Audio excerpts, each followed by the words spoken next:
Hi అత్తమ్మ, ఇవాళ మన సబ్స్క్రైబర్స్కి ఏం చెప్పాలనుకుంటున్నారు? నేను కొత్తది ఒకటి ప్లాస్టిక్ జాలీల గురించి చెప్దామనుకుంటున్నామ్మా.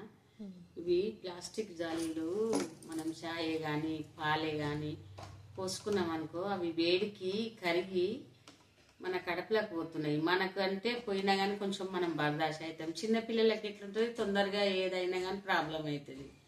పాలే కానీ చాయే కానీ ఏది పోసినా కానీ అది కరిగి కొంచెం అన్నా ఒక ప్లాస్టిక్ కరుగుతూనే ఉంటుంది.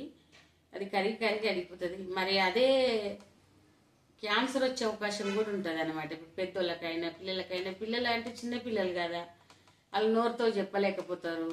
ఇక ఏడిపోయినా దానికి పోయినా ప్రాబ్లమే అవుతుంది. 10 రూపాయలు పోయినా పర్వాలేదు, ఇగో స్టూల్ తీసుకోర్రి, స్టూల్ దాంతో వాడోది. ఇప్పుడు మనము ఉండి లేక సంసారం చేసేటోళ్ళం, గరీబ్ వాళ్ళము.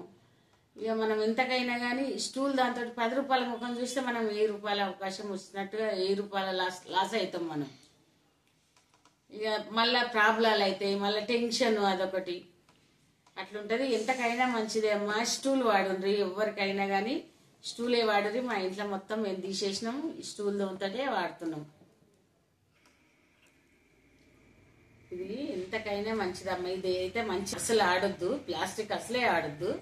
ఎంతకైనా స్టూలే వాడుర్రి. మీరు స్టూల్ వాడితేనే బాగుంటుంది. స్టూలే వాడురమ్మా మీరు.